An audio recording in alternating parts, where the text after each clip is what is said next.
make our parrot salad for them because seeds should only be 5 to 10% shown as screen.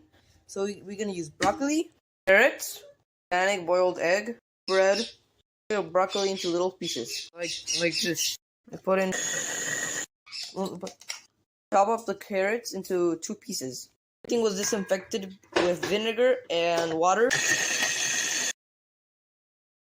Chop up the eggs in little small squares, little bend.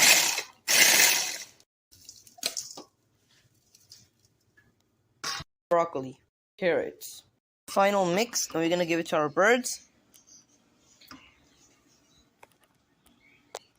I've given it to the parrots. You can even eat it yourself. It's super healthy. He's eating the mix.